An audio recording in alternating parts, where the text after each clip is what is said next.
The first is that there are two parallel but distinct areas of inquiry: the presidency and the federal system, and the administration of justice.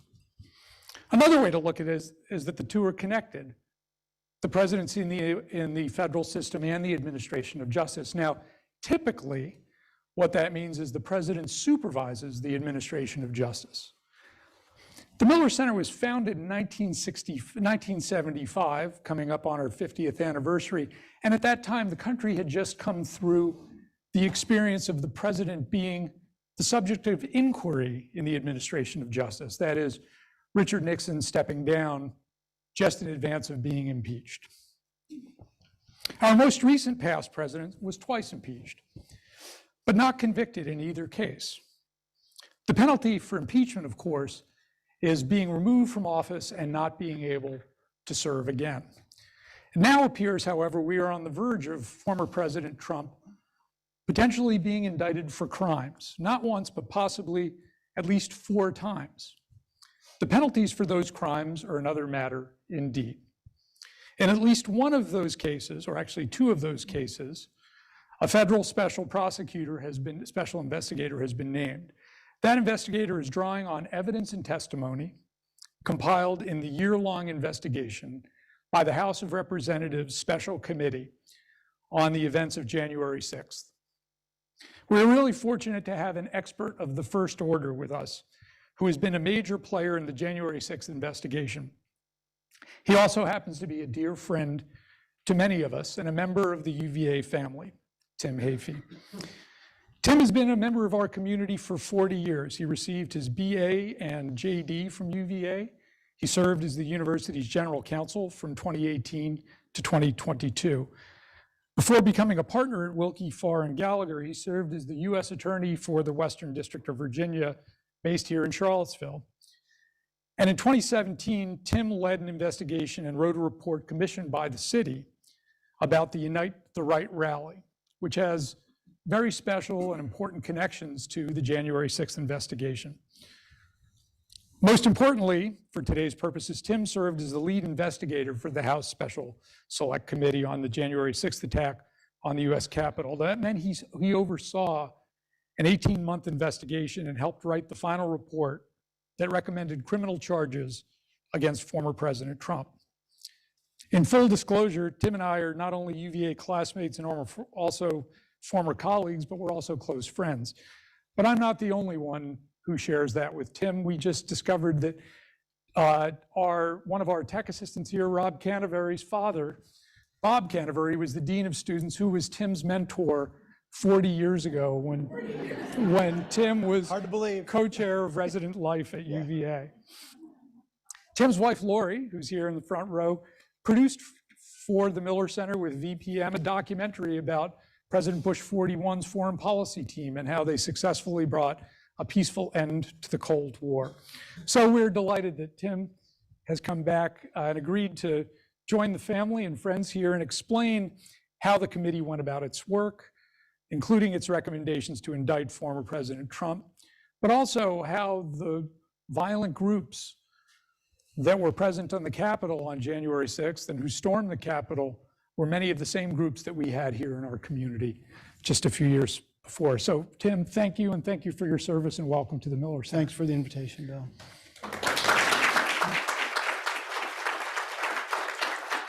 So Tim, let's start by telling us a little bit about the investigation. 18 months, a mountain of evidence, video, texts, emails, hundreds of interviews. How did this all start for you? How did you get involved? Why did you get involved?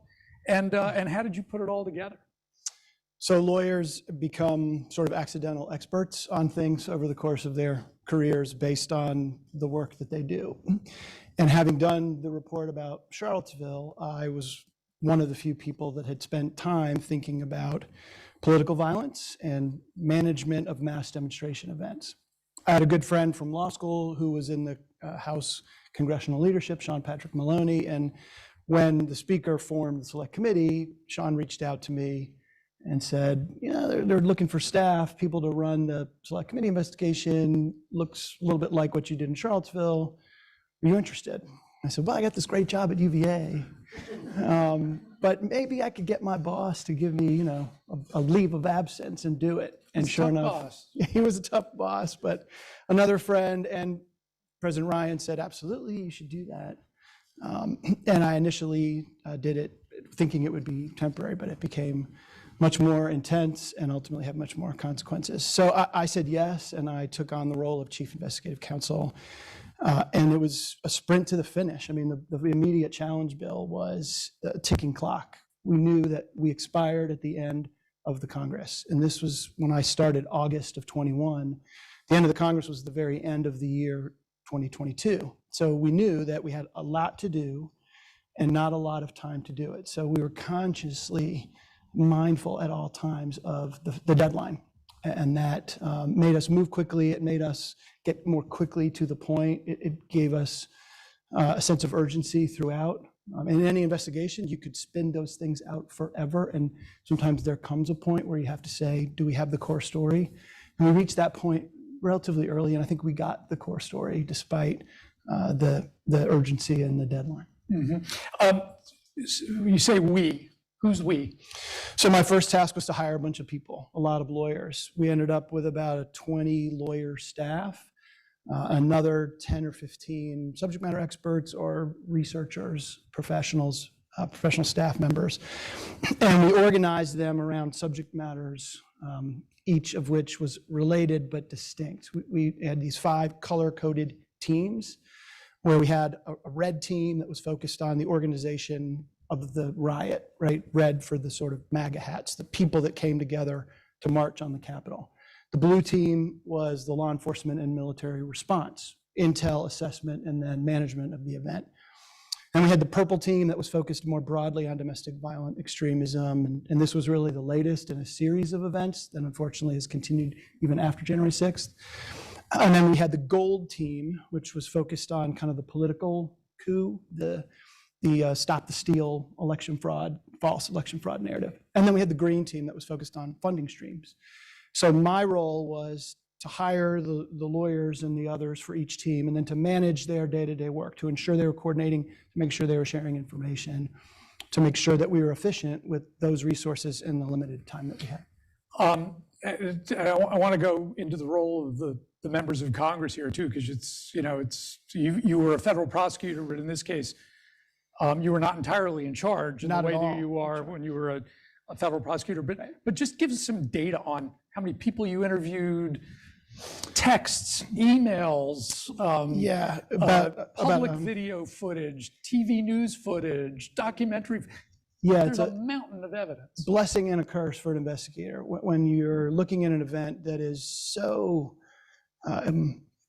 so thoroughly documented by news organizations, by people who were live streaming. The same thing happened in Charlottesville, that we had this immense array of stuff to look at and looking for pieces within that large universe that are particularly salient, that are particularly meaningful. That was hard. We interviewed about 1,100 people, not all of them on the record with a court reporter, but about 450 that were transcribed, about 1,100 people, millions of pages of documents, emails. A lot of it was received from the National Archives. A lot of it was from private companies. Some of it was obtained by subpoena. Some of it was given voluntarily. Lots of text messages, a lot of electronic data. We subpoenaed a lot of phone records to try to draw connections between various people based on telephone records. It was a massive amount of information, and that's why we needed a team. And this attracted a really incredibly strong team. So proud of the people that we were able to get to drop law firm partnerships, U.S. Attorney's Office positions, congressional staff positions, because this was really a mission and a calling, and it attracted really high caliber people. Mm-hmm. Tell us a little bit about the committee and how much they were involved in conducting interviews and selecting witnesses and putting together the narrative. Very involved. So we met almost weekly, and on the agenda for every meeting of the select committee, I would give kind of an investigative update. It was usually slotted for like 10 minutes, and I was supposed to just give highlights and go on. And inevitably, it would be 20 minutes, 30 minutes. They were asking questions. They were making suggestions. They also very directly participated in fact gathering. Often, we would have members of the select committee either sitting in the room with us or participating remotely. Ms. Cheney in particular, the vice chair, was incredibly active personally. I mean, she staked her career on this, being successful. She's a lawyer, she's very smart. She had a lot of contacts. Frankly, her credibility got us, almost all of our witnesses were conservative Republicans, and therefore her personal appeal to them to cooperate was really important. So she was probably the most involved. But look, we had Jamie Raskin, we had Adam Schiff, we had Zoe Lofgren, we had lawyers, substantial lawyers, really smart and really veteran investigators that were shoulder to shoulder with staff as we were gathering facts.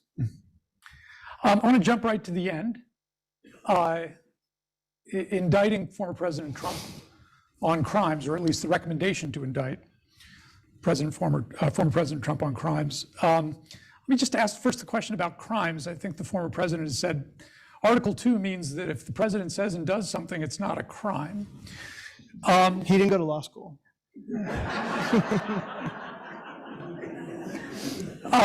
Neither did I. So that's why I need your help here. So first of all, why don't we indict sitting presidents?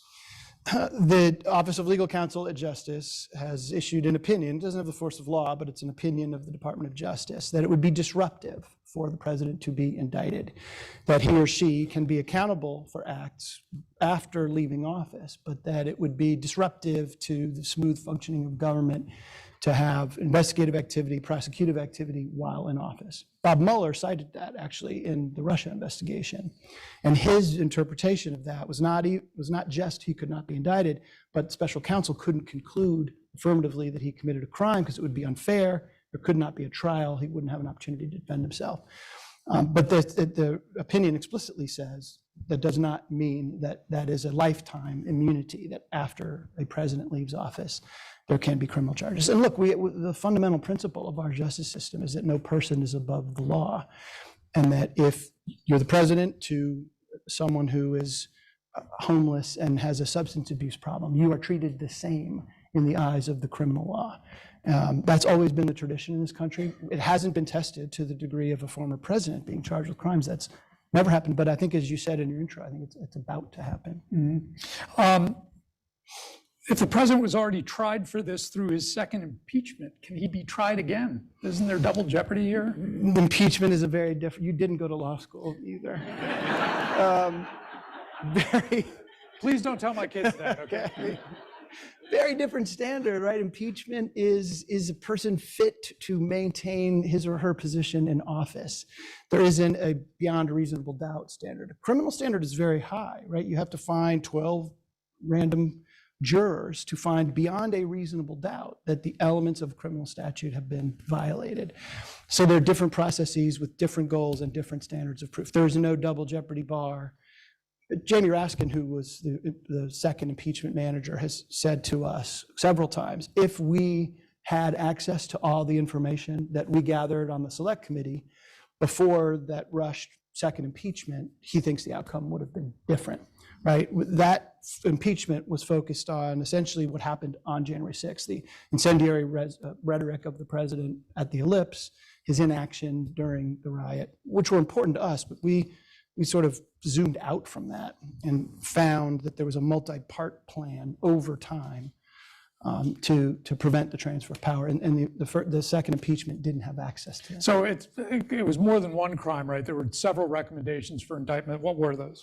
Yeah, the committee ultimately recommended that the Justice Department evaluate obstruction of an official proceeding, which essentially means there has to be evidence that someone specifically intended to obstruct, interfere, or impede an official proceeding, the joint session being the official proceeding. The second was a broad conspiracy to obstruct the lawful function of government. That requires an agreement with others to essentially prevent a government function, again, the joint session. And then there are things like seditious conspiracy, which requires an intent to use violence. That is something we recommended that the department evaluate. I think that's a harder case for a prosecutor to show that the president, pretty easy, in my view, to show that he intended to obstruct the proceeding, but that he intended it to be violent.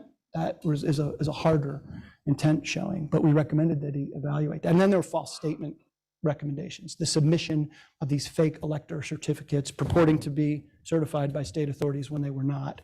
Those could be construed as essentially false statements, and we recommended that as well. So you mentioned intent. Do you have to prove intent in this case? Yes, and the central question for the special counsel is the word corruptly. So 1512C, the statute that they're evaluating, says that the defendant has to corruptly obstruct the official proceeding, interfere, impede, or obstruct. Corruptly is interpreted as meaning to do it, right? Intending to obstruct. So if the president says some things and people go too far, and there isn't evidence of his specific intent that the official proceeding be interrupted, then he's not guilty. So the key for the special counsel, it's not, was the official proceeding obstructed? It obviously was. The riot did interrupt the proceeding. But did the president intend for that to happen? So the special counsel is looking for evidence of the president's intent. And that's always hard in any criminal case. To look inside someone's head to determine if he or she intended something, that's always circumstantial. That could be statements or the lack of statements. That could be things that lead up to that day. I think, and the committee believed, when you look at the entirety of conduct, that the repeated efforts to find ways to prevent the joint session from going forward, the attempt to use the Justice Department, pressure on state officials, ultimately pressuring his most loyal lieutenant, Vice President Pence, and then on top of what happened on the day of January 6th, right? His incendiary remarks at the Ellipse, his strong desire to go to the Capitol with the marchers, which we demonstrated. He was angry inside the vehicle when told he couldn't go. And then his inaction during the riot, the fact that he's implored repeatedly by his own family, by his own close staff, his members of Congress, yet for hours does nothing, to us added up to really strong evidence of his intent that the joint session be interrupted. And that's why the headline charge, this 1512 charge, I think there's ample evidence that the special counsel will find and will bring a charge. Tim, the report lists the testimony, and anybody that watched the committee saw the testimony of a series of people. I'm just going to sort of list their names and just get your reaction to why you picked them and how their testimony suggested intent. So Matthew Morgan, Pat Cipollone, Bill Barr, Jeff Rosen, Richard Donahue. Who are these people? They're all lawyers, first of all. For those of us who remained innocent of a formal legal training, I kind of feel a little justified here. They're all lawyers who told the president that he lost, okay? Again, if you're looking for evidence of intent, repeatedly, his own attorney general, Matt Morgan, was the general counsel of the Trump campaign. Pat Cipollone was the White House counsel. Rich Donahue, Jeff Rosen had personally evaluated claims of alleged election fraud and found no merit. And those conclusions were conveyed to the president repeatedly. So the testimony that all of them were Trump administration officials, right? These are longtime Republicans who wanted him to win. Since Bill Barr, was again a very loyal lieutenant for years. And they all repeatedly told the president, look, we just don't see any evidence of election fraud. So the president's repetition of this without evidentiary, without factual foundation, starts to look like lies, starts to look like deception. So those people very directly bear upon his intent. Mm-hmm. Does it matter if the president just felt in his bones that was fraud? No, it doesn't matter at all. Because again, there's no basis for that. Again, if he could point to something, if he could point to any allegation that had any legs, that had any traction, then you could argue that he'd had some kind of good faith belief that what he was saying on the Ellipse during that incendiary speech had foundation. But again, there were a lot of people that looked really hard for that evidence and never found it. His people. To me, it was... He was listening to another set of lawyers. Well, there's Team Crazy, exactly. Right. And that's not my word, that's Bill Stepien's word. So Bill Stepien was the Trump campaign manager. And one of the most important moments in the testimony, from my perspective, was Stepien told us that very soon after the election, that the sort of Trump world divided into two halves. There was Team Normal, and that was what he called himself and Bill Barr and Pat Cipollone and all the people that you just named. And then there was Team Crazy. That was Rudy Giuliani and Sidney Powell and all these lawyers that started to tell the president, keep fighting, don't give in. We're going to find evidence of election fraud. Again, we're going to, not we have. And that he increasingly was listening to Team Crazy, and Team Normal was marginalized, including Stepien himself. Eventually, his door of his office at the campaign headquarters in Roslyn was locked, and Rudy Giuliani was in there, and he couldn't get in. And to him, that was really the tipping point, and the problem became when Team Crazy took over and Team Normal was marginalized. So if you, I think you began conversations with President Trump's team about interviewing him. He ended up not participating and cooperating. If you were going to interview President Trump, what would you have asked him? Two issues. First, I would want to know, what is the foundation for your repetition of these discredited claims of election fraud? If Bill Barr, if Pat Cipollone, if Matt Morgan, if everyone told you repeatedly that there was no suitcase of ballots coming out from under the table in Atlanta, the Dominion voting machines are not controlled by Venezuela, they're tabulators that are reinforced by paper ballots that we counted and recounted and recounted a third time.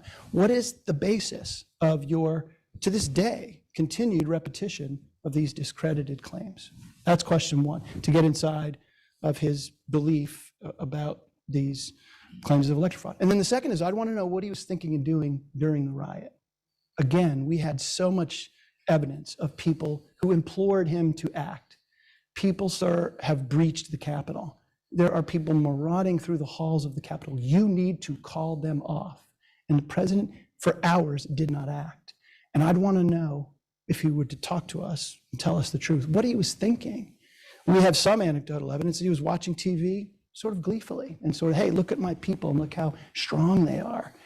And getting into, try to get inside of his head during the riot and inside his head in the weeks and months before would be the two primary lines of questions for him. I'm going to turn to you, the audience, to ask questions. That's both the audience here in the room. I think you've been handed cards or have access to cards to write them, as well as our online audience. Submit your questions and we'll get them up here. I've got a couple more questions for Tim, but we wanted to leave a lot of time for the community to have their questions. I want to talk about the role of the mob, Tim, particularly given your role and experiences here in Charlottesville in 2017. A number of us lived through that as well. But you really had a very important role in investigating that. So first, improving a crime, do you have to show a relationship between the president and the mob? Like the mob was the one that stopped the proceedings. Yeah. Most obviously. Yeah. Depends on the crime. Seditious conspiracy, you would need to prove that the president intended for the mob, to be violent. To obstruct an official proceeding, you just have to prove that the president used those people to interrupt the proceedings. The relationship between the president and his intent and the actions of the mob is germane to an evaluation of criminal conduct.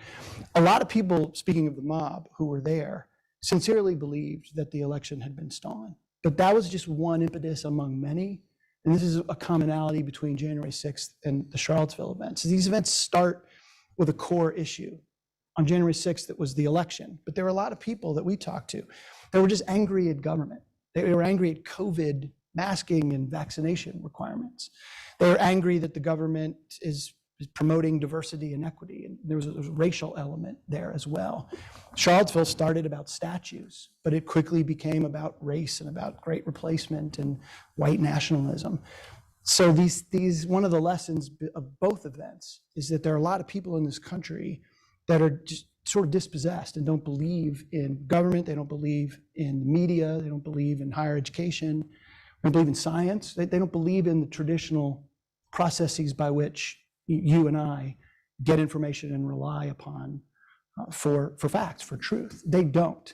So a lot of them, again, they were sincere in their belief that the election was stolen, they were patriots, there were references to 1776, that they were sort of pushing back against the tyranny that they were told was occurring inside the Capitol. Tell us about these groups, Tim, the Oath Keepers, the 3%ers. There are probably others as well. If you were walking around the streets on August 11th and 12th, which I lived downtown, I saw a whole lot of these groups, I had no idea who they were. Yeah. Who are these people? Yeah, the three percenters is actually a pretty good illustration of the ideology of a lot of them. There's this myth that only 3% of the people in the colonies resisted British rule, that the other 97% were loyalists. And the 3% were responsible for the revolution, the just revolution. That's, first of all, factually inaccurate. And now the 3%ers see themselves similarly as this sort of vanguard. Exactly right. This sort of vocal minority of people that see the truth when the rest of us are cowed by sheeps. Exactly. And there are the Proud Boys and the Oath Keepers similarly. The Oath Keepers are many, actually current, but mostly former police and military officials that see it as their oath to defend the Constitution, and they believe that the Constitution is being subverted. And the Proud Boys, they're a little different. They're sort of a chauvinistic drinking club that likes to fight in the streets. They're nowhere near as sort of ideologically motivated as some of the other groups. But there are a lot of these groups that I think the president in his rhetoric has sort of given, to whom they've given legitimacy. You know, his statement in the debate, to stand back and stand by to the Proud Boys. We heard many Proud Boys tell us it's the best thing that ever happened to us. People, our numbers shot up, and it was a recruiting thing. And they took that as an invitation, essentially, not just for January 6th, but for their ranks to swell. So there are more and more of these groups, and some of them are more organized than others, that continue to foment discord and who do genuinely believe that they are the vanguard, as you said. Does it matter that there was intelligence beforehand that these groups intended to try to disrupt the proceedings? Does it matter about how we think about these groups and how we think about future incidents? But does it matter about the indictability and convictability of former President Trump? Yeah, it's a good question. It absolutely matters. Not so much on the criminal case, but it is a really crucial context of what happened on January 6th. President Trump, far and away, is the proximate cause of what happened. He caused, in our view, the riot. But there was a context in which the riot occurred that was very similar to what happened in Charlottesville, and that is a failure of law enforcement to honestly assess what they saw in plain view. January 6th and Charlottesville were events essentially planned in plain view on open sources of social media. And for whatever reason, both times, law enforcement, a lot of advanced intelligence about the possibility of violence, yet a failure to operationalize that intelligence and create a plan to keep people safe. Right? It's hard for law enforcement to simultaneously protect free speech, even if it's hateful speech. The Constitution requires law enforcement and government to provide a forum for that. Can't make content-based determinations about what speech is okay and what's not. But it also requires them to keep people safe, and those rights intersect. Here, they leaned really heavily on the free speech and not enough on the public safety. And we found in our investigation lots of advance warning of people that intended to disrupt the joint session, that were coming prepared to do violence. And the target of that violence was members of Congress in the Capitol. Yet they had a bunch of really overwhelmed officers, brave men and women, it's not their fault, who were standing at bike racks in short sleeves or jackets. And that was horribly poor planning, just like Charlottesville. So we got to do better in this country at assessing intelligence and operationalizing it, because both those events, we keep making the same mistake.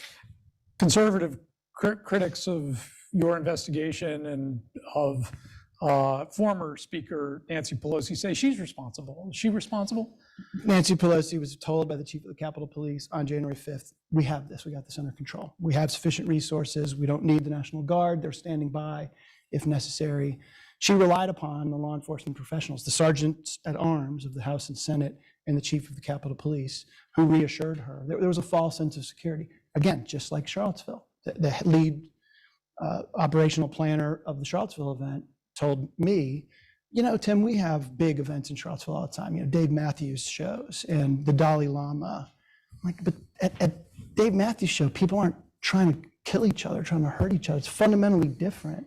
Now, we thought we had it. We thought we had it under control. Similarly, Chief Sund said, we got big crowds up here all the time.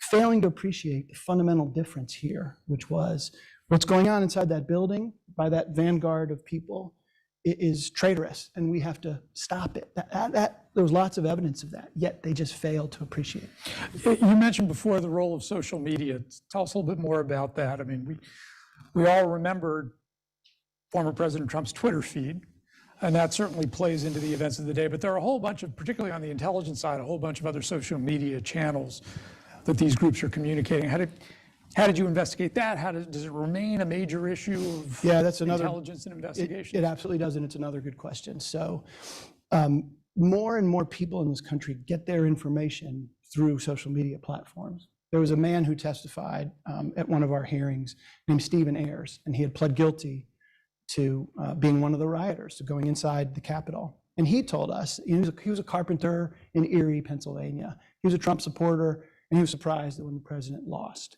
So he started reading on his Facebook feed about Stop the Steal narratives. And based on what he clicked on and what he liked, fed to him through the Facebook algorithm was increasingly incendiary content, like QAnon stuff.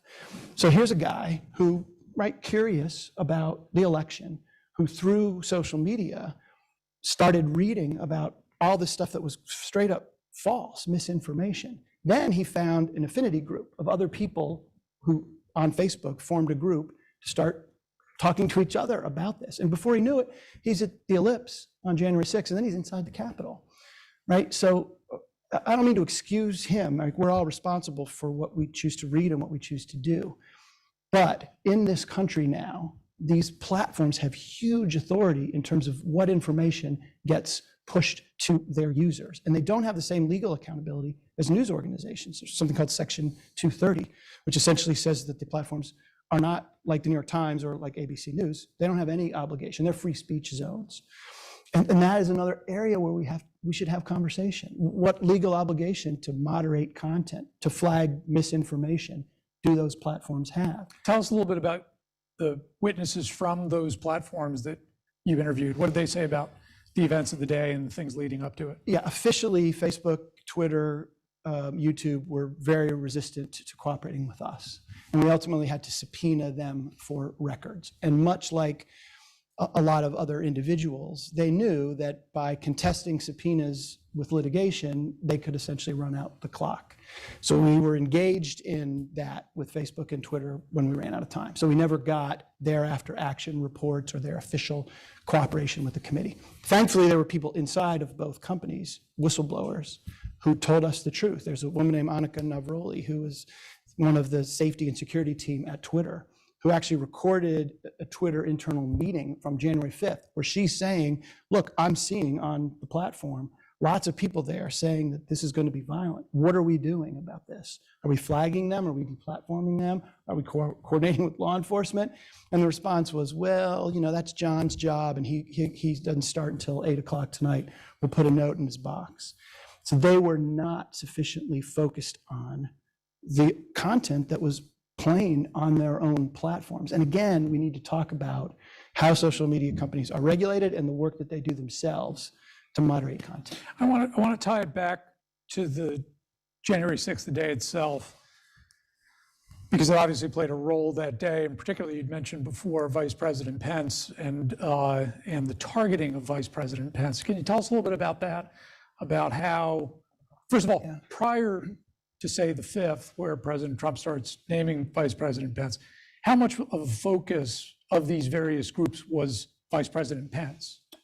A huge focus because of what the president kept saying. So the vice president himself did not agree to an interview, but his chief of staff, Mark Short, who was a former Miller Center fellow, his chief counsel, Greg Jacob, told us that the vice president from the start was resolute that he had no authority on January 6th to do anything but count the votes, the officially certified vote from each state. Elections are state functions in our system, and his role is ceremonial. You open the box and you take Arizona's certified slate of electors and you count that. He told the president that repeatedly, despite the fact that he was clear multiple occasions, as early as on the phone on the morning of January 6th, I don't have the authority to do what you're saying. The president goes out there and to America says, we'll see what Mike Pence does. If he does the right thing, we'll all be very happy people.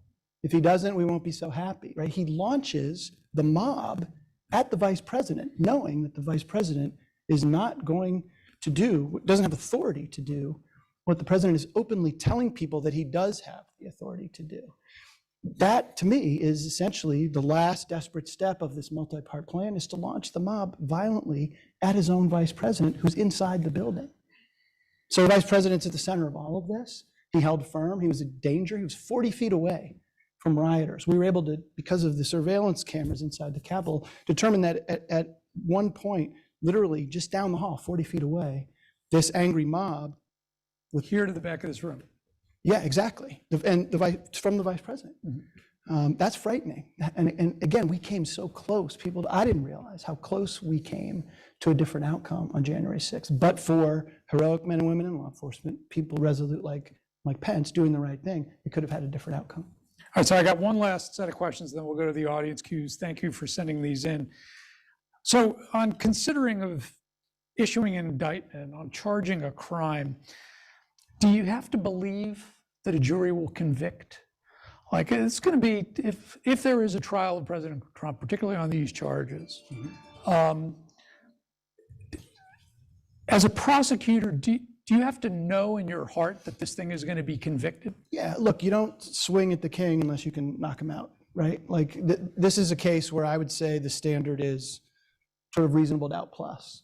My guess is that special counsel and ultimately Attorney General Garland need to be really confident if they're going to bring this case, that they can win this case. Now, you never know in trials, and there's things go in different directions. But yes, absolutely. In every case, you don't bring it unless there's clear proof beyond reasonable doubt. But in this one in particular, given the magnitude, I think that's why they're going to everyone. That's why they're subpoenaing Mike Pence, and they're trying to go to every possible source of information to be absolutely sure. Does it matter that he's an announced candidate at this point? It matters in terms of the timing, but it doesn't matter in terms of the substantive decision. Right? The DOJ has a longstanding policy that they don't want to take any enforcement action too close to an election because they don't want an enforcement action to be seen as, as intended to interfere with the election. So I think that what that means is they are going to move late spring or summer well in advance of the primary season. And again, these subpoenas that they've recently issued, which reach to the very top, suggest to me that they're close to the end. Does it matter that President Trump seems just in the last 48 hours to have encouraged his supporters to resist these indictments? No, if anything, that backfires. I think what you saw Alvin Bragg say to his people, like, we won't be intimidated. It's almost like it makes prosecutors sort of say, we will not be intimidated by this, not even thinly veiled, explicit sort of invitation to people to protest. We're going to play this on the facts and the law. And no matter what you say about stoking discord, it's not going to make any difference. And we have these 4 cases that either do or don't overlap, but that are all out there. There's a New York case about Stormy Daniels. Yeah. There's the Georgia case about election tampering there. And then there are the 2 federal cases, right, which are actually separate from one another, but have one special prosecutor. Do any of these things connect with one another, or is each of the 3 investigators on their own? The Georgia case that the DA in Georgia is evaluating and the Jan 6 federal case are very similar. They're essentially the same basic facts. It's an intent to prevent the transfer of power. Fannie Willis in Georgia is looking at, the call to Brad Raffensperger. We just need to find 11,000 votes and the fake electors and the Georgia specific. But that was one part of a broader pattern that Jack Smith and the special counsel is looking at. The Stormy Daniels thing and the Mar-a-Lago thing are more discrete, right? The possession of classified documents, despite repeated attempts by the department to recover them, is a separate and distinct matter from the Jan 6 stuff. And then the Stormy Daniels thing, right? All I know about that is what I read in the paper, distinct from the other stuff. Tim, thank you. Okay, we'll go to audience questions now. What are your thoughts on the possible arrest of a former president? Some are concerned the impact will be damaging to our country and to our democracy. Yeah, I think that we are likely, unfortunately, going to witness lots of different events that have the potential to tap into this fundamental division in our country that I talked about before. The arrest of a former president is absolutely one of them. And I do worry about political violence that could ensue. That said, not doing it because of that fear would be similarly political and similarly damaging to democracy. So I don't think it's going to matter. I think if they do bring an indictment, there will be a lot of planning and preparation to try to prevent there from being any violence. In the New York case, that is almost assuredly, if it's handled the way those cases are normally handled, there'll be an arranged time for him to walk in the front door and be processed, and he'll be released on bond. It's not a crime of violence. There's no criminal history. That ought to be done in the normal course with his cooperation. Now, whether he cooperates or whether he wants to be let in somehow in handcuffs as a symbol to stoke some of that discord remains to be seen. But hopefully they can work that out as they would a normal case like that with a voluntary surrender. An online question: how did the absence of any committee members nominated by Leader McCarthy either strengthen or weaken the committee's conclusions and credibility? Yeah, I've heard this. It's a good question. I've heard this a lot. So first of all, the facts are that Leader McCarthy first put forth 5 Republicans to be on the committee. And the speaker said no to 2 of them, to Jim Jordan and to Scott Perry, both of whom were directly involved in the events that we were investigating. Scott Perry introduced Jeff Clark to President Trump, and President Trump proposed him becoming Attorney General to take some action that didn't have basis in fact or law. And Jim Jordan was right in the center of the objections and the political coup and the fake elector scheme. So the speaker said, we can't have people that have personal knowledge who are personally involved, but we'll take the other 3, like Troy Nehls or Rodney Davis. And Leader McCarthy pulled all of them because she wouldn't accept all 5. So the Democratic leadership was prepared. Speaker Pelosi wouldn't accept all 5. Exactly. Right. Speaker Pelosi was prepared to have the 3 of the 5 sit on the committee and be a part of it. Look, but McCarthy pulled back all of them. He pulled back all of them because she wouldn't accept all 5. And I think that was a huge tactical mistake by Leader McCarthy. Would it have mattered? Maybe. I think it would have informed other questions. It might have had more focus on the non-Trump contextual things that we were talking about, the law enforcement issues, the social media issues. I don't think it would have changed the core story. I don't think it would have changed the corpus of what we found. I mean, again, all of our witnesses were conservative Republicans. This was not us picking people that we thought were favorable. This was the White House counsel and the Attorney General and the president's daughter, right? Those were the people that were providing the raw material, whoever was asking the questions. So maybe it would have rebutted this objection that this was somehow a partisan investigation, despite Liz and Adam's participation. But I don't think it would have made any difference in terms of the facts. Mm-hmm. Another online question: does Trump's silence on the violence on January 6th suggest an approval of said violence?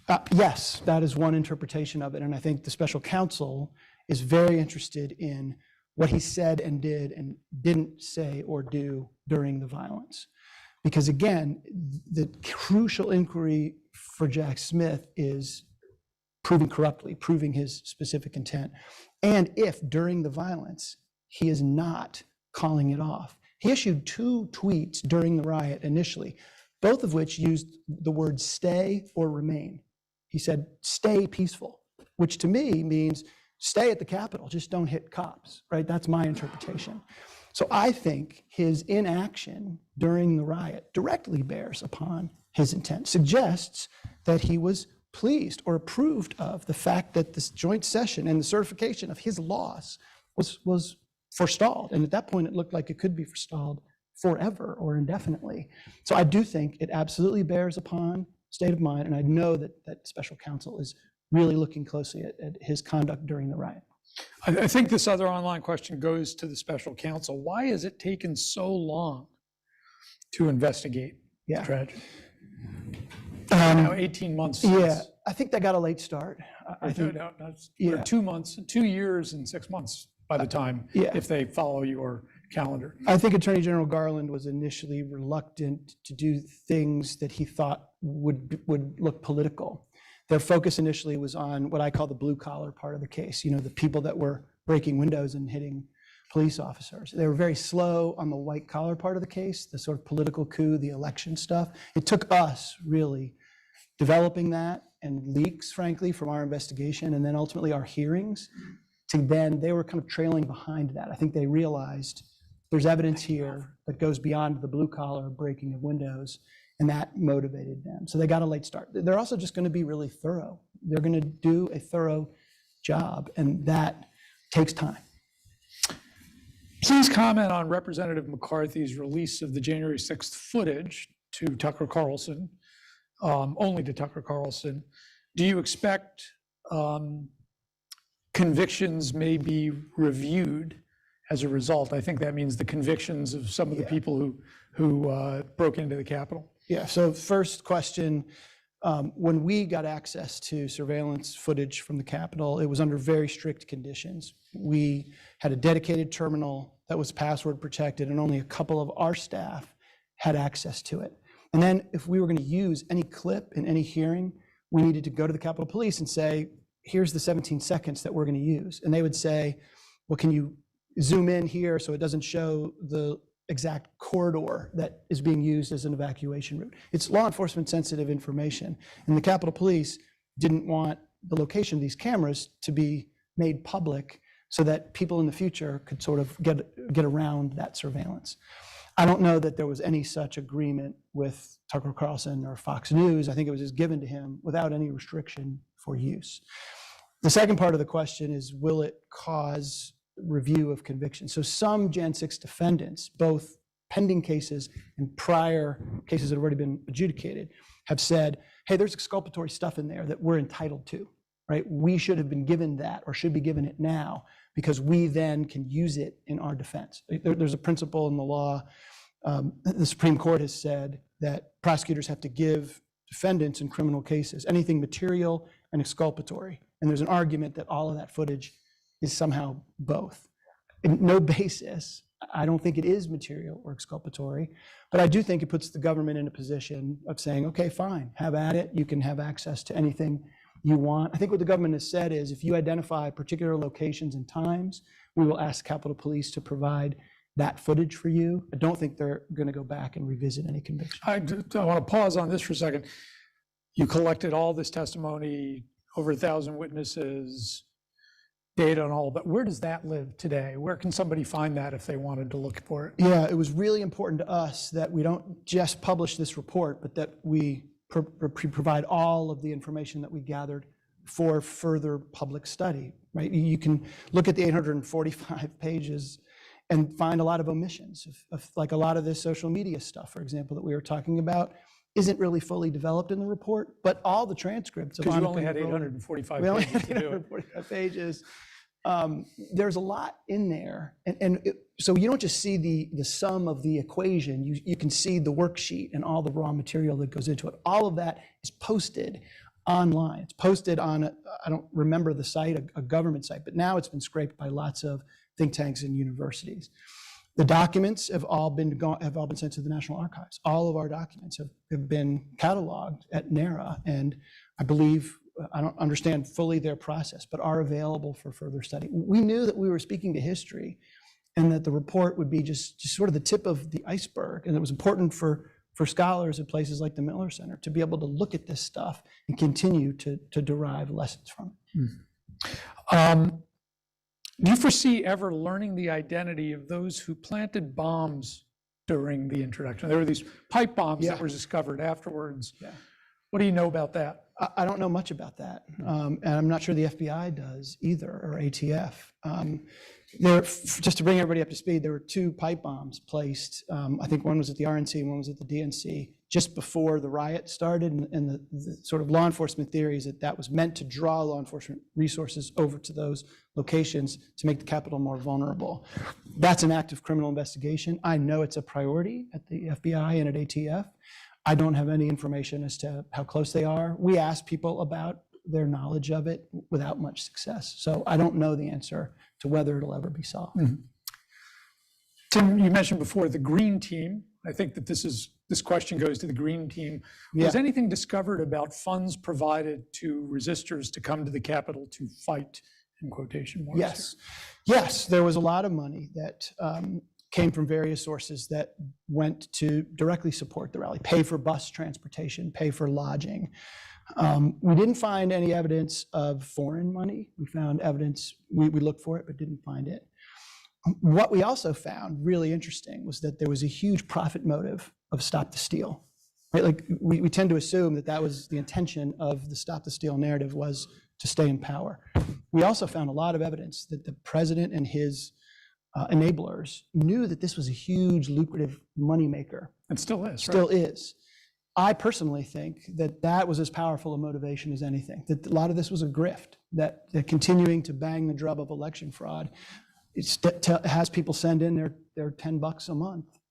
And all that money eventually went into the Save America PAC, which is a leadership PAC controlled by President Trump, essentially unlimited uses of those funds. A lot of it went to pay the legal fees of some of our witnesses. So some of the people we subpoenaed had their lawyers paid for by money raised through this Stop the Steal fundraising campaign at Save America PAC. So the financial part of the case is fascinating. That's one of the areas that I think merits further study. I think the special counsel is also looking into fraudulent representations in the fundraising solicitations as a possible wire fraud. Tim, you're reminding me of something that when Tim was doing all this in Washington, he would occasionally come home and say hello to his family before joining his friends for an evening beverage. And I remember in this context, as it was coming together and became a television production, you adjusting to that. Tell us a little bit about that, because the hearings were like no other hearings we ever see. And nothing I'd ever done before. So first of all, hearings is misleading. They weren't really hearings. A hearing is a congressional committee meeting publicly, but a hearing suggests you hear evidence or it's a fact gathering process. This was not a fact gathering process. These were presentations more than hearings of some of our findings. Early in the process, I remember Ms. Lofgren saying, "Are we filming our interviews?" And I said, well, when they're Zoom interviews, we do, but when they're live, we haven't been. She said, "We should film all of them because it's going to be important to show America before the report chunks of or subsets of what we found." So we started recording them, and sure enough, we then hire these really sophisticated TV producers, James Goldson, who was the head of ABC News and created Nightline, and a bunch of people that had worked with him.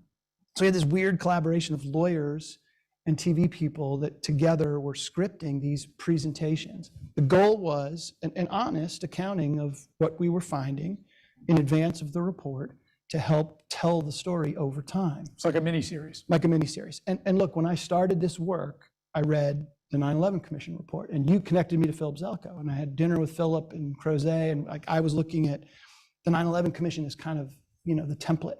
But America really different now than it was 20 years ago. If we had just published a written report, a lengthy written report, I don't know that it would have had the same impact, because people are used to shorter bursts of information, are used to visually, they learn visually.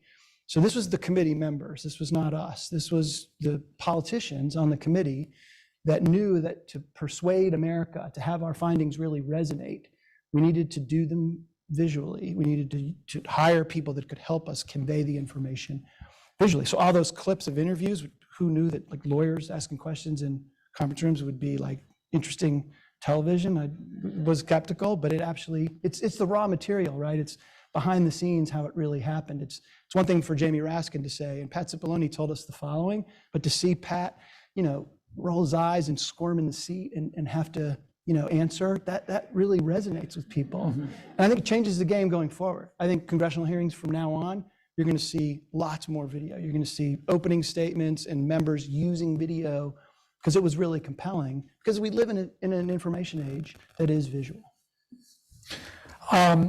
Another online question: with the disconnect in facts that you mentioned before between the question here is far right-wing fringe, but I think it happens at both ends of the political spectrum. It does. On understanding reality and other citizens, what does that mean for the future of the rule of law? I think it's frightening, candidly. And I think I'm glad you mentioned that it's on both sides, because I think there are a lot of people in this country that don't believe in capitalism, sort of the Bernie Sanders, extreme progressives, and people that don't believe in government, that don't believe the sort of MAGA crowd. And that they share this sort of fundamental lack of faith in the rule of law, in the institutions of government, has lots of different manifestations. So the real divide to me in this country now, it's not right versus left. It's not Republicans, Democrats. It's belief in the system versus lack of faith in the system. And until we collectively find a way to reach out to those people that don't believe, to show them that government works for them, that higher ed has value, that science is real, then we're going to keep having this problem. That's bigger than Donald Trump, right? He surfed that rather than created that. And that's the fundamental underlying issue with which those of us who care about democracy really need to wrestle. So we have 2 minutes left, and it's such a hopeful note that you end on, and also a challenge to us. But there's one last question that I think I would love to hear your answer, and I saved it for the end. An online question: will Donald Trump be held accountable for January 6th? Yeah, I believe in the system. I grew up as a federal prosecutor, and I think the system is flawed and the system needs reform, but the system works. I have a lot of faith in Merrick Garland and the leadership at the Department of Justice and Jack Smith. And I take them at their word when they say, we are going to follow the facts and the law. And if that provides evidence of proof beyond a reasonable doubt of crimes, he'll bring a case and he'll win the case and there will be accountability. So I am hopeful about that. And look, as a citizen, separate from my service to the committee, I think accountability is really important for us to move on and to reassert that faith in government, that we can hold anybody accountable, not just young black men who sell drugs, but former presidents of the United States. So I think it's important that that happen. And I have faith in the system and the decision makers, and I think it will. Tim, I want to thank you on behalf of all of us for not just today, but your years of service here at the university, in the federal government as federal prosecutor, and on the work of the January 6th committee. Thank you. Thank you.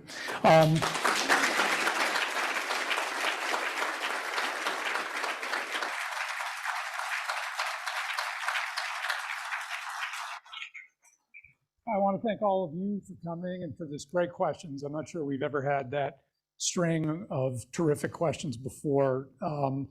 And of course, to our team, Christina Lopez Guittardi Chow, you all know, wasn't able to join us today.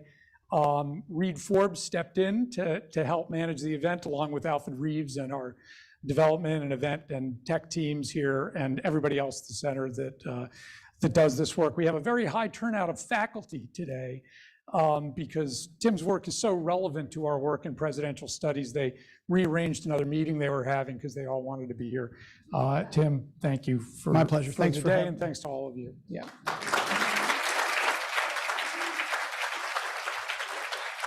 Fun, it was great. Yeah, really fun.